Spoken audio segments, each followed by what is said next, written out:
Wow, is it already lucky podcast number 13? What a journey it has been over the past 13 weeks of doing these weekly podcasts, of doing the daily shoots, of writing the daily scripts, of examining myself on a daily basis, both physically, mentally, and emotionally.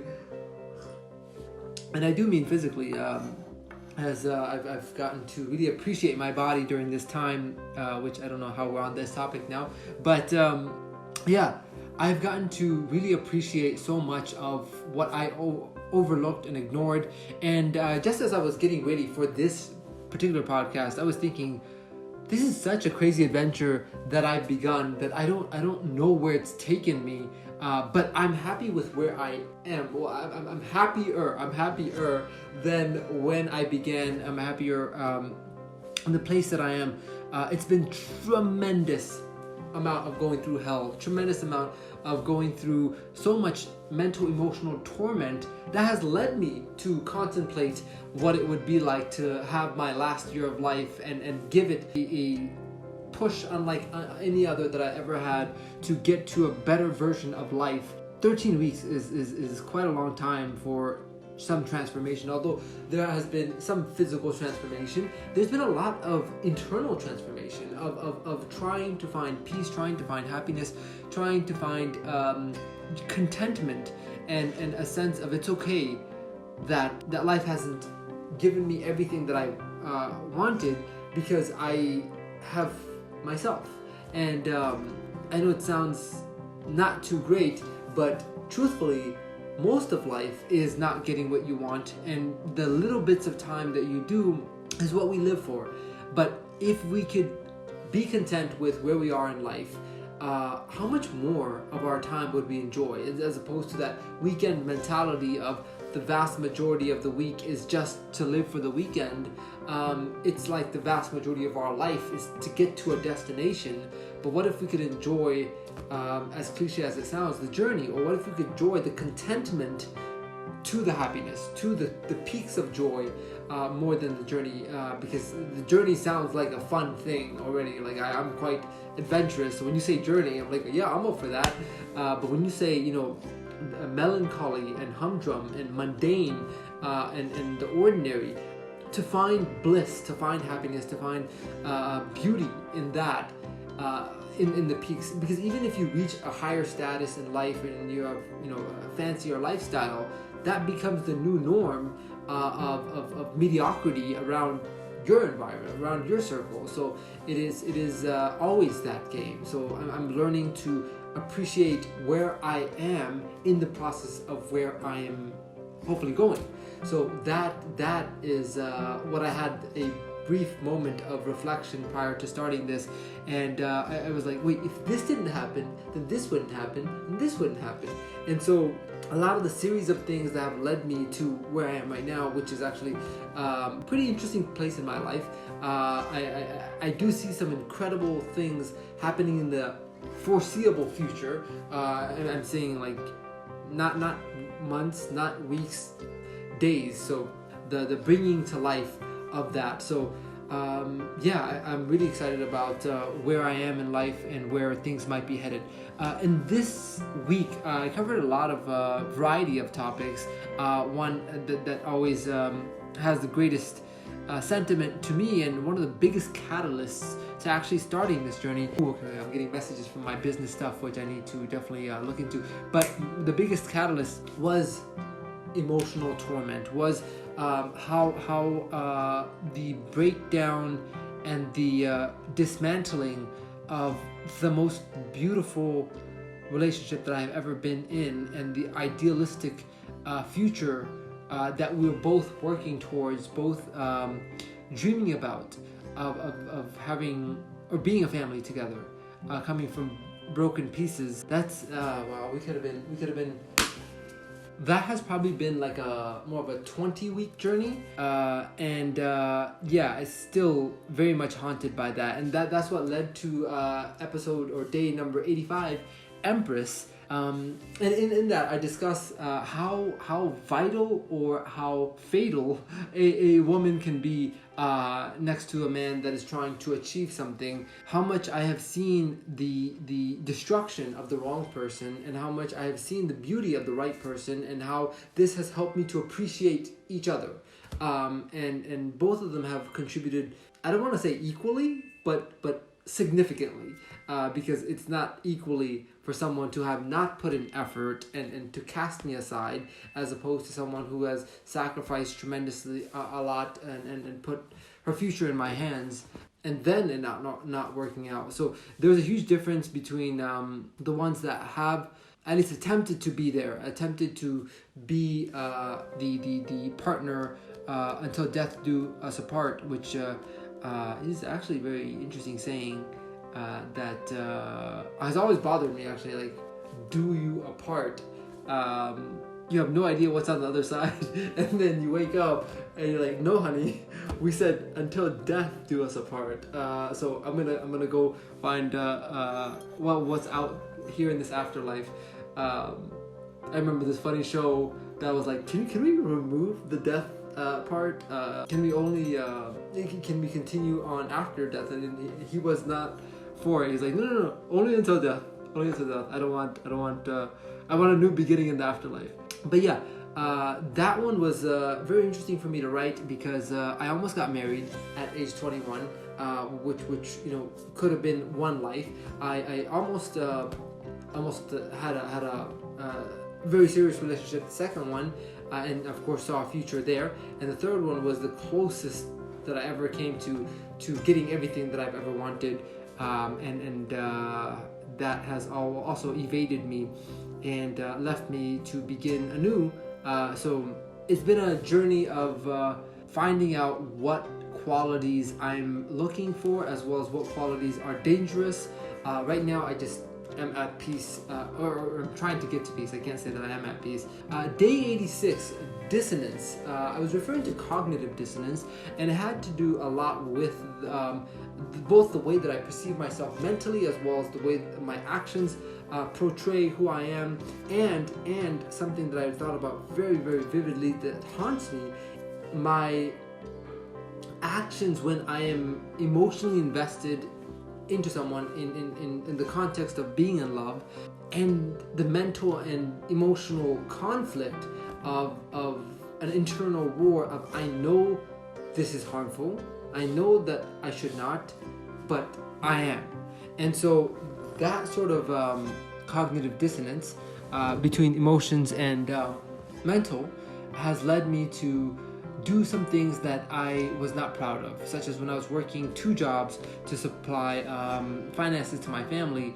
I was also supporting my significant other at the time, her college funding or university funding, and she was not even interested. So she was already breaking the bond, and I was like, why am I still doing this? And it was because of a code of something that I was trying to live up to, or trying to turn that into an amazing story. I was captivated by what kind of story it could have been, that I didn't give up on her, but at the same time, it was like holding on to something extremely hot like this, and having the ability to let go and not letting go. And it's like this conflict of, wait a second, this is harming me, why am I still holding on to it?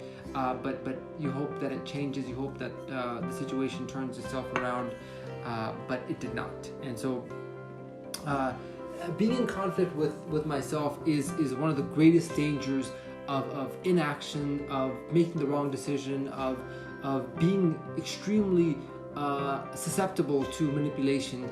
And so it is always best that I am at least in agreement with myself, the one person that I should always be in alignment with. And those scenarios, especially being in love, has costed me that friendship with myself, that authenticity with myself, that I have your back. It was almost like my emotions were trying to stab me in the back, and my mental strength was weakened. Yeah, as I was saying at the end of that script, that I haven't fully forgiven myself for the lack of priorities of or not prioritizing my family over that. And that has been the greatest conflict of internal and external. So I'm very cautious now in opening myself up. In fact, I don't open myself up for love. It is something that has to be pried open, and it's a great filter. Definitely discourages most.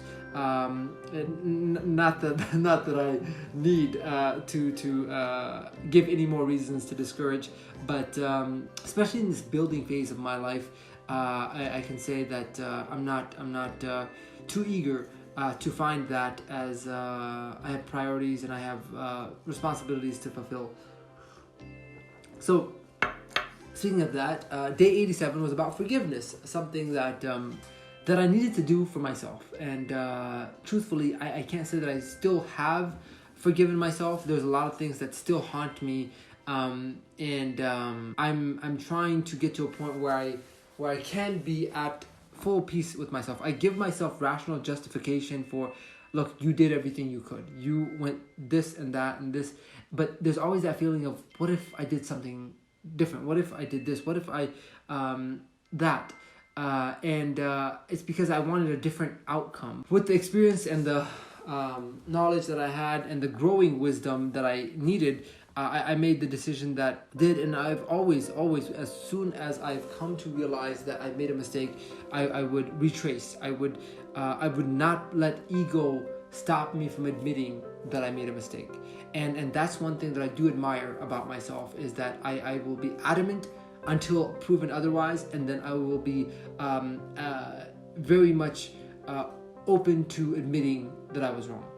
And I wish more people around me could be like that. I wish my significant others could be like that, but that seemed to be a huge area of conflict, of not being able to see our own flaws and admit to our own errors.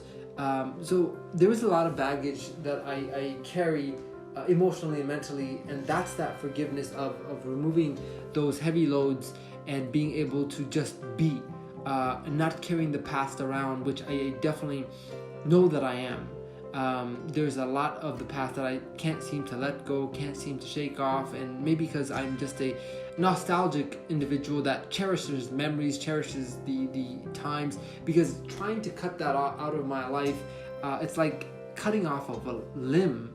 Cherish the past because it has made me who I am, and so foregoing that, I see it as kind of turning my back against what has led me to who I am, my origins. So that's why it's much more difficult for me. I do need to find a way of making sense of where I am without feeling the weight of the past. Day 88, philosophy, has been one of my favorites to write because I'm a huge student of philosophy. I didn't know what it was before I realized that I have a deep passion for it. Philosophy was just something that was introduced to me, and I said, yeah, that's something that I already do. And so huge relief to know that what I was doing was already something that existed, already something that was a huge category. There was great thinkers before me. I just thought it was just something that I was doing that didn't have much value, and I saw that it had tremendous amounts of value in the way that society ran, in the way that governments ran, in the way that medicine is practiced, in the way that even religion is taught. And so I once I discovered that, I realized how much I wanted to do more of that, and how other things were getting in the way of these things, that I ignored. What I truly crave to do is to ponder, is to reflect, is to analyze, is to even write. But these pesky worldly things were getting in the way, and I think I'm a very contradictory internal external person, which in terms of the cognitive dissonance, because I am the most unmaterialistic person that I've come to know. And I'm not saying I'm the most ever, but amongst the people that I know, amongst the highest degree of anyone else that I know. And that is because of the priorities or the responsibilities that I have to fulfill. And I see myself as getting to the other side to not have to do that anymore. My goal, as this wonderful quote once said, is that some people try to get wealthy so that the world can know their name. Other people aim for wealth so that they can get away from the world. And I'm definitely the latter. I definitely want to take care of all my responsibilities and just be. And then just be a philosopher, just ponder about my existence, be extremely grateful for the smallest of things, and just live in a state of bliss and not stressed, not worried about money, or not just not worry about money, not care about anything that's man-made. I don't want to care about not just the election. I don't want to care about new technologies. I don't want to care about any of those things, because regardless of all of that, we're all gonna die. I mean, even with medical advancements, even with cyborgs, even with nanotechnology, even with Neuralink, even with transfer of consciousness, transcendence, that we cannot escape the inevitable of what will not just become of this planet, become of the solar system, become of this Milky Way, and ultimately the universe or multiverse. As entropy very clearly states. So I don't want to extend my time and still be in a state of disorganization, chaos, and running around and have a fleeting mind. I would much rather have a much more contained life and say that I have lived life on my own terms. I have thought about the things that I cherish. I have pursued the endeavors that bring me meaning and fulfillment. Now, it can be said that some of those things cost money. Actually, they don't. Because it's not that one must build a school or an orphanage. The feeling that you're trying to derive, or I'm trying to derive, out of building something or giving something is one of gratitude, one of generosity. Well, if you have a lot, you can still practice generosity with the proportion of what you have. Similarly, if a peasant has 2 loaves of bread to eat, and he gives one of those loaves to another person that's hungry, that is practicing generosity. So it's the traits, it's the habits that I don't need the money for. So it's honestly, I more than money matters to me. It's I don't want to ever think about money, not in a way saying that I want to be so rich. It's just that I don't want to think about these worldly things. I really detest myself when I care about. I don't actually care about brands or clothes or styles or anything like that. I just want to be done with it all. Nothing that impresses humans impresses me. And I know I've done some stuff that seems that way. It's just to get to an end goal of getting to a certain amount of money so I can just fall off the map and just be. So yeah, philosophy is a deep passion of mine. I philosophize whenever possible, in the shower definitely, in the midst of conversations, in the midst of just walking, or especially if I'm in a moving vehicle. Oh man, I love that. Just staring out into a moving world, it just gets my mind moving. I'm absolutely in love with that. Riding my motorcycle, oh wow, that is probably not the good time to philosophize, but I do enjoy just about every time while I'm eating, while I'm especially as I'm laying to go to bed, I think about just the most randomest of things and try to find depth in them, not go into fleeting thoughts, but depth and that's something that I wish I had more time to do. Day 89, I discuss action, which is quite contrary to just sitting and thinking, but I think philosophy needs to dictate actions. There's a wonderful, wonderful quote that says something about the world being in chaos. The world will be in chaos until our politicians become philosophers, or our philosophers become politicians. Or I think it said kings. Until our kings become philosophers, or our philosophers become kings. And so I thought, wow, that is such a bold way of saying that we all need to think about the consequence, think about the nature of the action before doing the action, which is why I think philosophy is required for the appropriate action, as doing actions in general may not produce any sort of worthwhile output, but rather doing the right actions may lead to the right outcome, and it requires that extra bit of philosophizing to discern which one is the more appropriate action to take. So I discussed that the concept of bursts of actions or massive action is quite popular in my industry, that if you want massive changes in your life, you need to take massive action that are a means to an end. I find those actions completely deprived of meaning. And yes, it can be said, hey, I'm doing, just like I'm trying to make more money to then not have to worry about money, a means to an end. Rather, what's much, much more meaningful to me, I approach each actions as a means in itself, outside of it being a means to a greater end.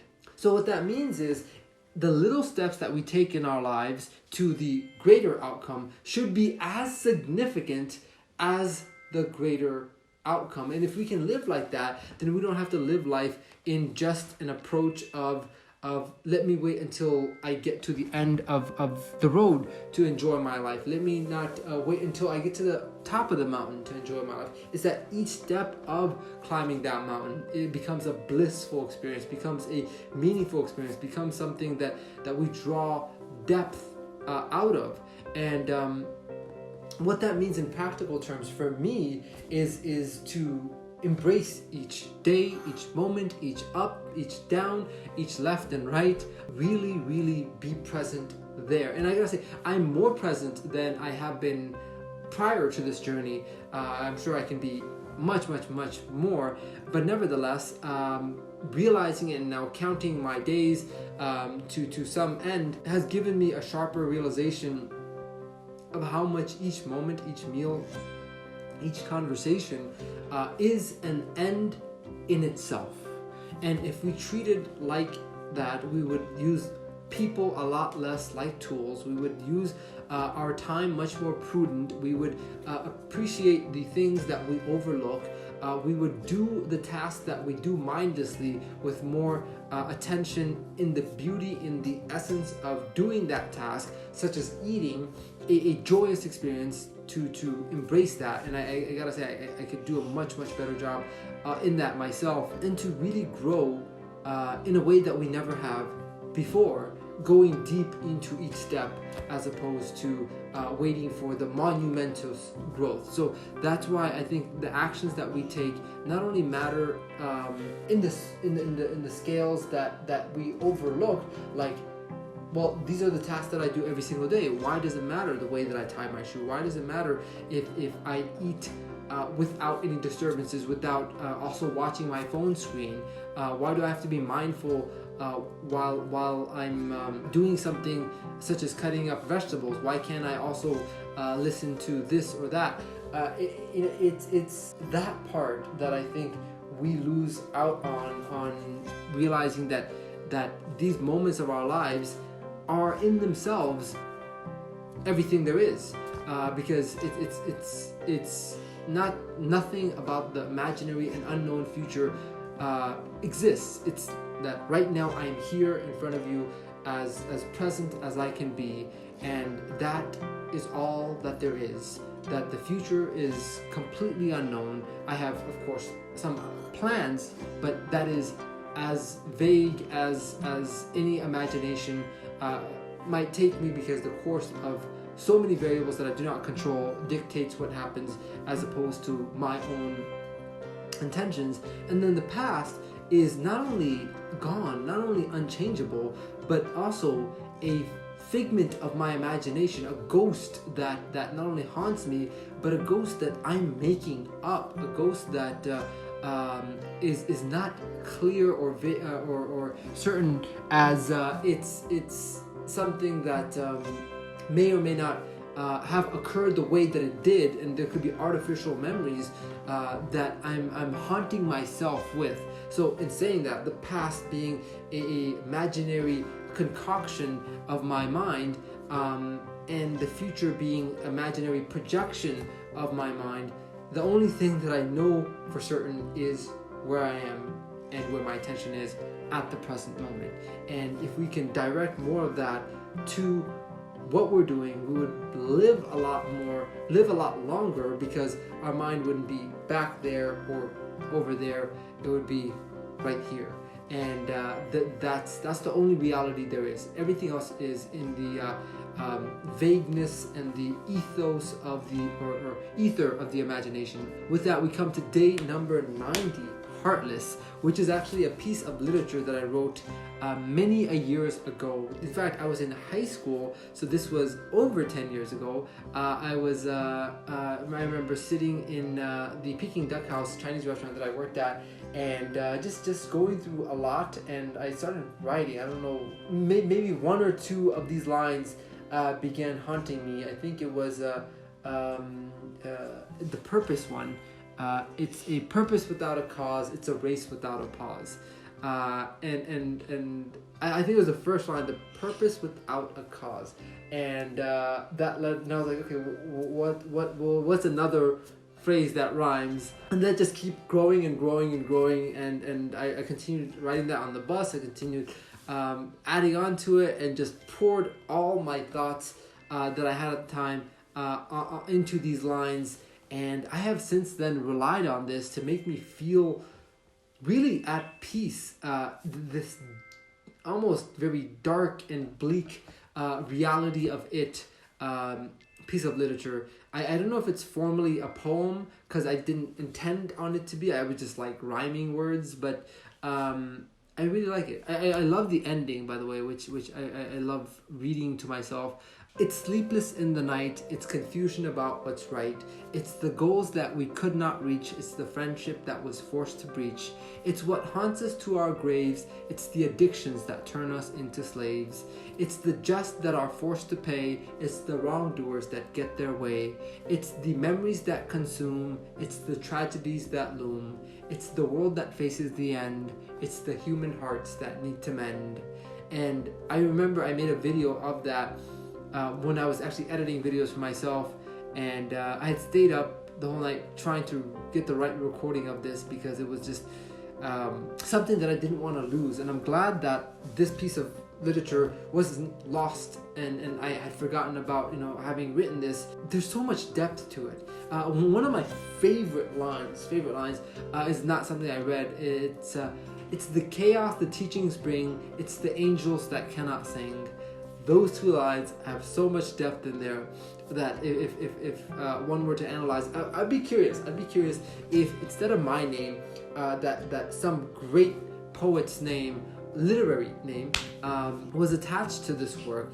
How would other scholars dissect it? I wish I could know that without it being like, oh, it's just some kid just wrote this, like, oh, it doesn't have depth. I'm sure, like, if you told them that some Shakespeare, or not Shakespeare, Edgar Allan Poe, who was my second significant other's favorite author, and I got her many of the Edgar Allan Poe books, very dark, very, very cool.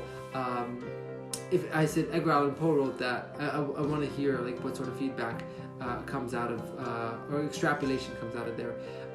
Final day number 91, Earth. I had to dig deep to write about this, because Earth is something that we we can't relate to on a daily basis. It's not part of our conscious thoughts on a daily basis, but nevertheless it is something that we live on and we continue to rely on. And because of that, I was also thinking about the fragility of the earth, whether it be to internal matters that we humans bring about, or external matters that the earth can have some catastrophe from the outside, and how fragile our life is on this planet, that we could wake up with rainbows and sunshine, having expectations of a normal day. There could be a global catastrophe that wipes out life as we know it. And more significantly, what I was trying to convey in there is that the earth will do what it must do.